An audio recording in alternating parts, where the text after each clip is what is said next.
Good morning, friends, and thank you for the lovely welcome. Well, coronavirus challenges and opportunities. A lovely topic. The first challenge I faced personally was to speak to the camera.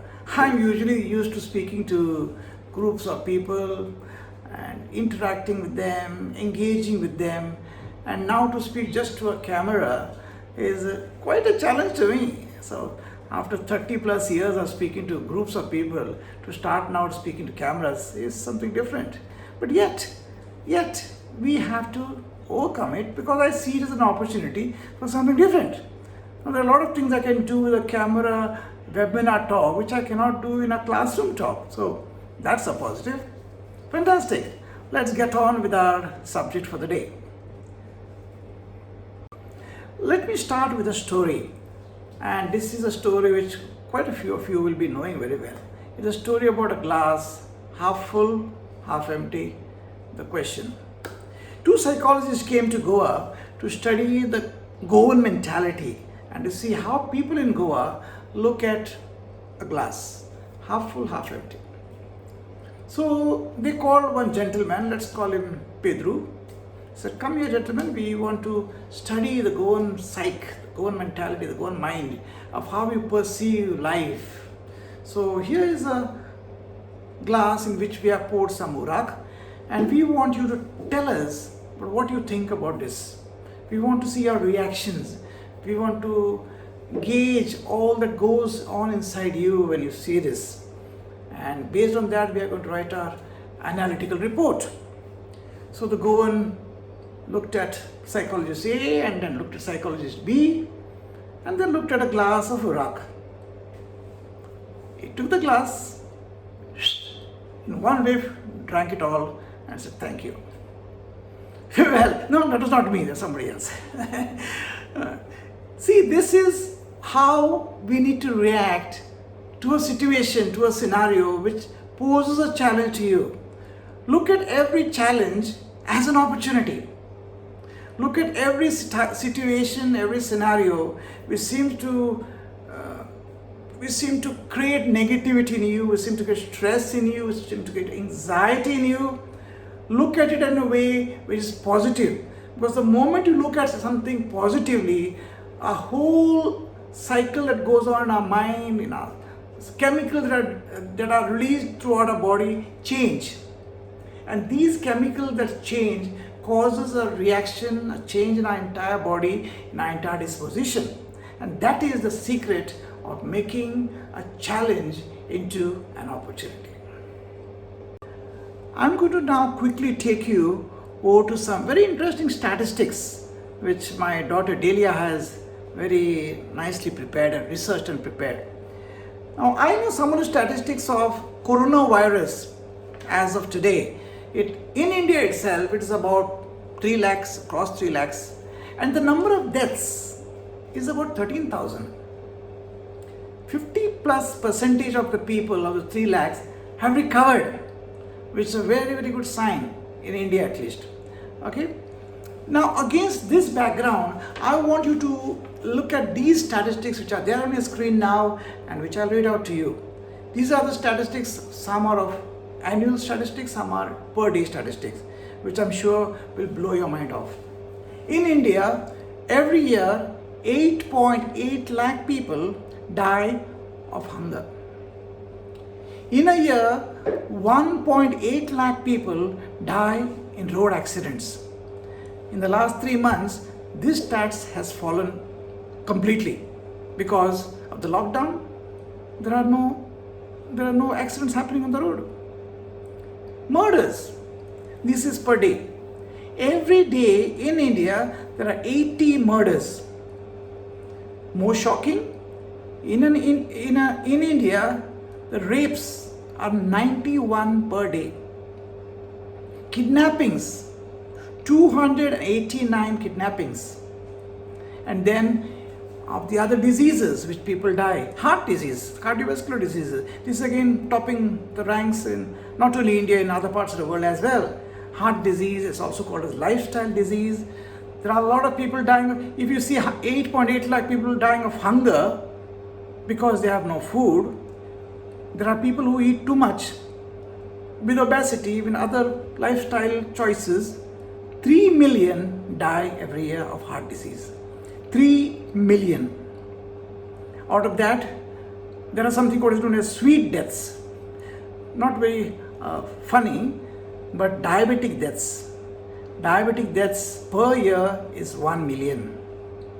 And last but not the least, something which is very, very sad, and in the last week or so, India has been in trouble because they saw some celebrity committing suicide, and some other people who saw this celebrity committing suicide also committed suicide. Young boys from school, and somebody's wife committed suicide, was suicide by not eating food, and pregnant lady who died out of starvation, out of self-starvation for 2 days because of this suicide of this celebrity. And annually there are 2.2 lakh people dying of suicide. These statistics really can shake us up compared to the 13,000 deaths which are caused by the coronavirus. And yet, today, more than anything else, the word COVID-19, coronavirus, gives us the shivers, gives us the chills. We are scared, we are anxious, we are stressed. Why? Why? Because COVID-19 pandemic has shaken the whole world. It is an earthquake of the whole earth at the same time. Normally earthquakes happen in different parts of the world, in different small spots. But this earthquake is of the entire world. Never in the history of the world has a disease, a pandemic, a plague caused such devastation, such worldwide attack as COVID-19. A fact. But will this fact make us give up on life? Make whole humanity say, it's over, the world is over, world has ended, let's forget everything, let's close our eyes and die? No. That is not in the human gene. Our DNA itself is programmed in such a way that we will fight for life, that we will fight till the very end. We will not give up. That is our very core of our being. We want to procreate and continue the human species, and at the same time preserve our life, fight to save our life. But then the quality of our life depends on the levels of stress, levels of anxiety, the levels of lifestyles that we choose. And these are the choices we need to make in this time of coronavirus pandemic, when the world has taken over a very bleak view of life itself. On the negative side, I'll also talk about a positive side of what has happened. So on the negative side, this has caused us really, really sad scenarios of people really being depressed, being anxious, being worried.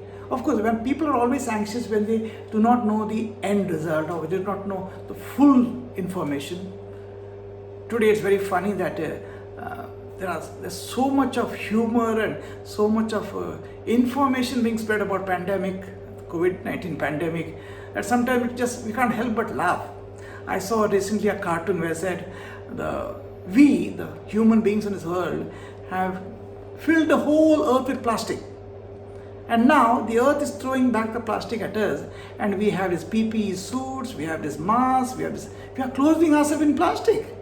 So it's the way the earth is hitting back at the human being. You put plastic on me, which will not go away for 1,000 years, and now I'm going to put plastic on you. Just shut your whole face down. Sad. But again, certain amount of humor is there, and this is where I see the positive side. What this pandemic has done has really given a positive side to many things. I'll mention a few of them. Number one, it has changed our creative levels. I've never ever seen creativity at its best as it has been in the last 3 months.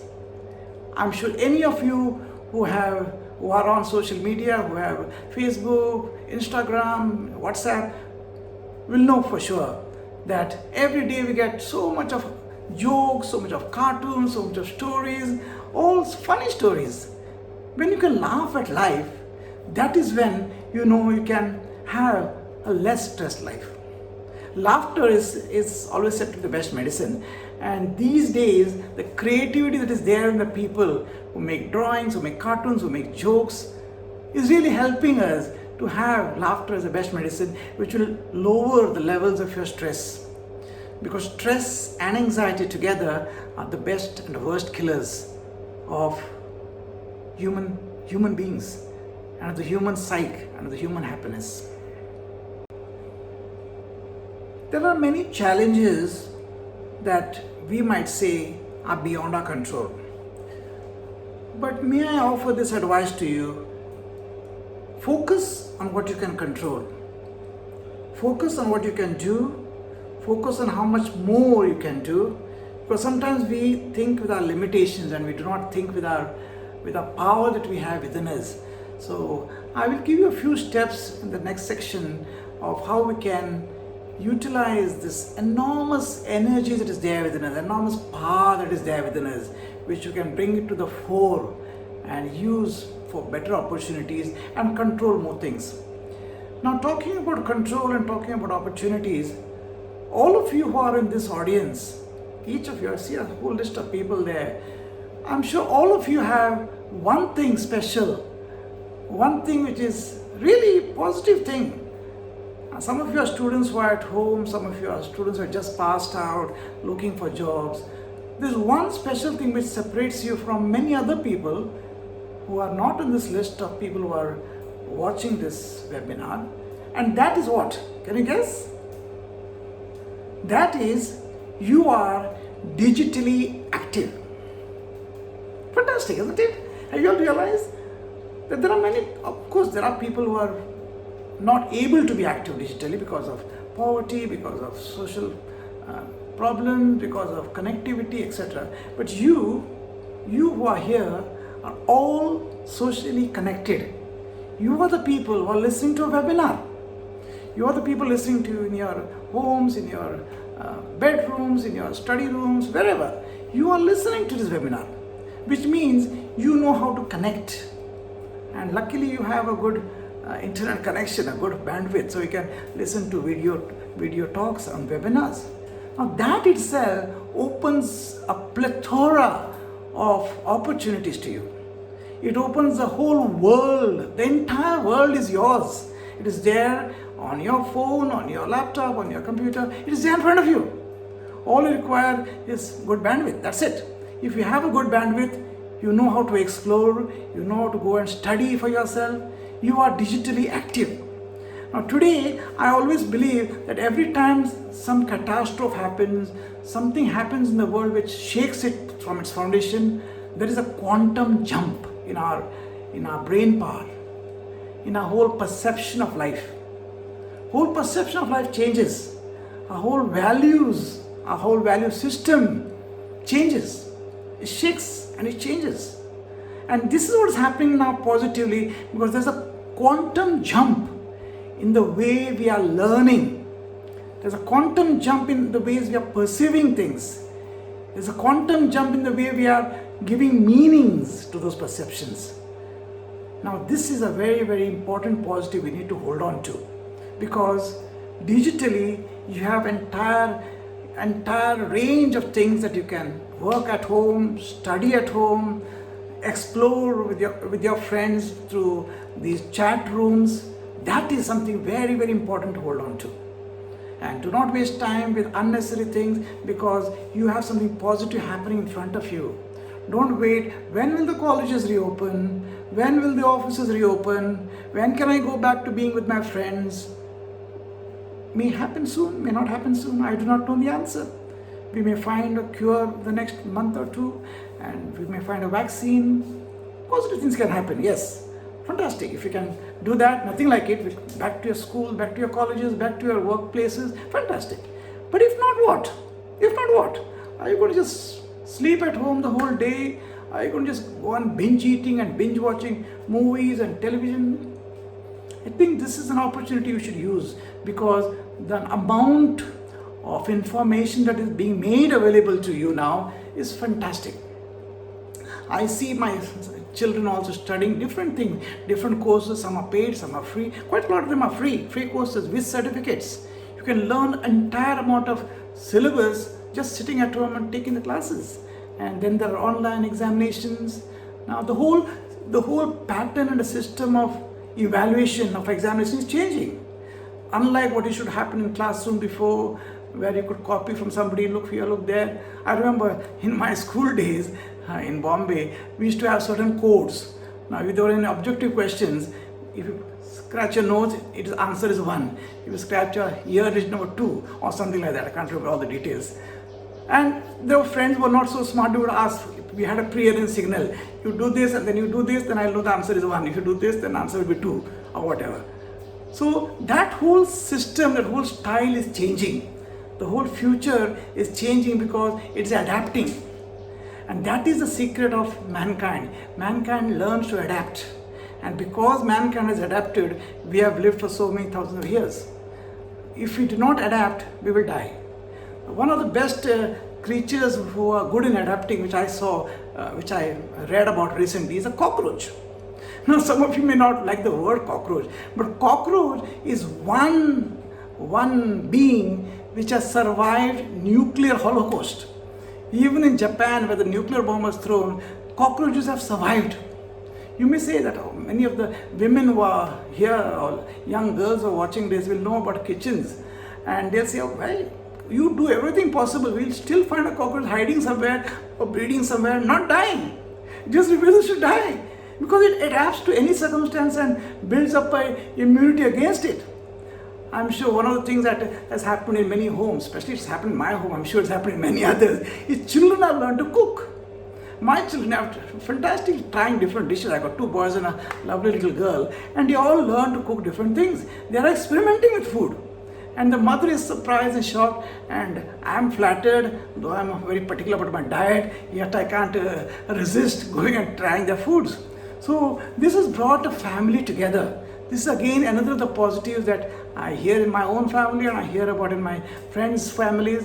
People are coming together. They are playing games. Wow! Carrom board, cards, spell of fun. These games, we have them in our homes, but hardly people used to play this. But now again we are rediscovering a certain way of life. It was there from the olden days. Parents telling stories to children, stories about their experiences, testimonies about how they have overcome difficulties. A very, very big positive, a great opportunity for imparting from one generation to the next generation the values you have learned and how most of them will apply for now and for a future generation. Those of you who read Herald would be knowing about this campaign which Herald ran called Ideas for Goa. And they ran this campaign because many of the industries, offices, occupations were not there as before, and people were jobless, not knowing what to do, how to look at the future. And number of people came up with ideas which were never there before. It says, if you have an idea to make Goa more prosperous and sustainable, please share. And the best of the lot they published here. And this is what Goa needs if Goa is to be rebooted. Ideas for Goa are to be driven. They need to be driven, not just parked and debated upon and just talked about. So we all have ideas. We all have visions. We have so much of fertile seeds which we can plant in our minds. And not only in our minds, maybe even in our gardens, because we can have a good fruit in this monsoon season. Now, lastly, I would like to share with you some specifics of what we can do to keep stress at bay, to keep anxiety at bay, and be fruitful, rise up to the challenges, and grab the opportunity. The first one is called, I always give this exercise in my Fuller Life programs. It is called the exercise of mindfulness. What is mindfulness? Mindfulness is living in the moment, living in the now, in the present. This is something which is the best way to bust away the stress. Mindfulness means you are in the present moment enjoying what is there, and you are seeing with all your senses. If you have 6 senses or 7 senses, enjoying with all your senses. So when you wake up in the morning, the first thing you need to do is to just be aware. Just to be aware. The first thing you need to be aware is that you're alive. Well, whatever God you believe in, just say, thank God I'm alive today. Thank you, God, that you have woken me up. First thing, and an attitude of thankfulness, an attitude of gratitude is what we need to cultivate to make our lives peaceful and joyful. There are 3 things in this first exercise of mindfulness that we need to use, we need to work on. The first is when you open your eyes in the morning, you see something. So look at those things, whether you see your family or you see the ceiling, whether you see the people around you, just look. Just be aware of it, just look at it. Look. Number 1, your activity of visual sense. Number 2, your hearing. Listen. These days it's very beautiful. Every morning when I get up, I hear the birds sing. I used to rarely hear this. I used to hear some birds, but the more and more this lockdown started, more and more birds have started coming out. And every morning they sing such a beautiful melody of songs. So I listen to this. Just be aware, listening. Third thing is to cultivate a sense of touch, sense of feeling. Touch the bed sheet, the blanket, the bed, whichever you're there. Close your eyes, touch and feel. Just be aware of the sensation of that object. This is the mindfulness exercise. Just do this early in the morning when you get up. Number 2, start by drinking a glass of water. Ideally, what I do is I drink a glass of hot water with a little bit of lime juice and a bit of honey. It's very good for your entire system. Start with this. And then next do some stretching exercise. A couple of days back we had the World Yoga Day, and among all the exercises that were presented there, the best one is the Surya Namaskara. That is an exercise which entirely stretches your entire body, which is a very, very good exercise to start in the morning after drinking that glass of hot water. Following that, we need to be connected to people. We are all very good in connecting to our emails, our WhatsApps, our Facebooks, but be connected to human beings. Be connected to human beings. Some years back, my son had written an essay which says the word of the year was no longer a word but an emoji. And sad to say that today emojis have become so important that we have forgotten the expressions on our face. When we talk, when we see children interacting with other people, they're just a robotic look. There's no emotion. The whole body language is not there. We do not communicate with the non-verbals. We are just communicating with all the emojis, with all the signs that we can make and all the shortcuts. TTUL. What does TTUL mean? There's a story on the TV. It says TTUL, and this girl answers TTUL means talk to you later. And that guy, the older guy, looks, very rude of you. She actually was telling you TTUL means talk to you later. But again, the generation gap, and the new generation will talk in all these short forms and emojis, but we forget to be connected to people. Let's do this connect, whether it is to our elders, whether to our equal, our brothers and sisters, our younger children. Let us learn to be connected to people. Connect to pets. We must be having pets in the house. If you don't have, you can talk to any of the pets around the place. When you walk around, you might find some dogs, cats, birds. Just see if you can talk to them, communicate to them. Communicate with nature. You can even communicate with the inanimate objects like trees, like flowers. My mother was very fond of the garden, and she would talk to the plants and they would flower better. We have aquariums at home, and my mother used to call each of these fishes by name.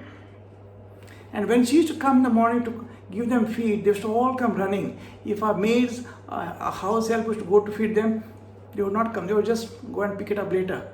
But mother had a connection with this fish and these plants.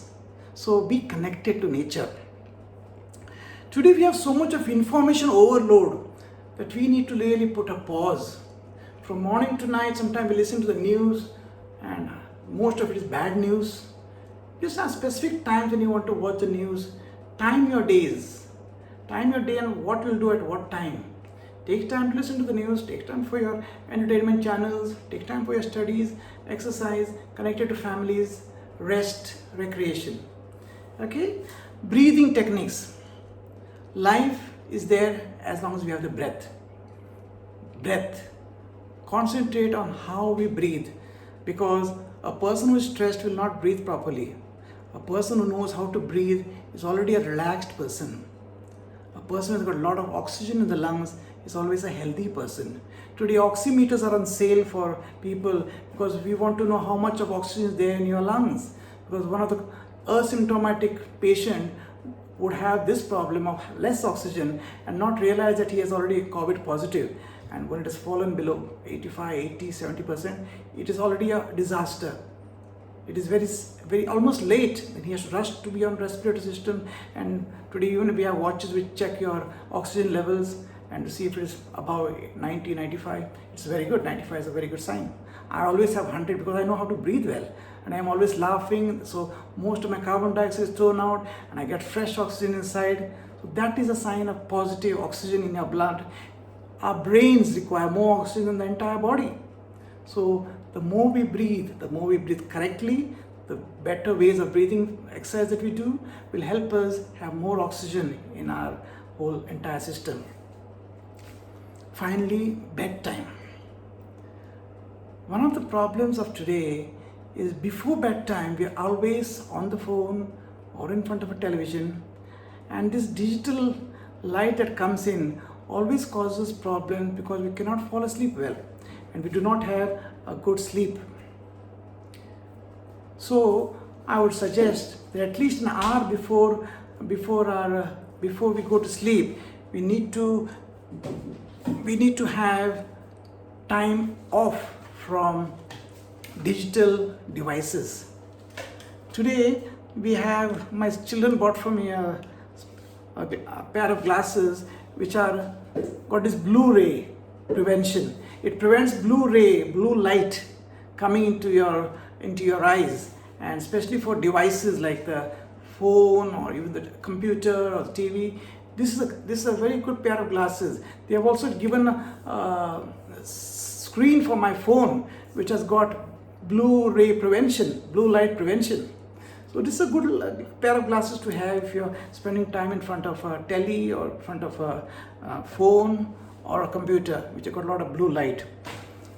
Finally, there are a lot of creative ways of spending your time. You think you have a lot of time in your hands and you don't know what to do with it.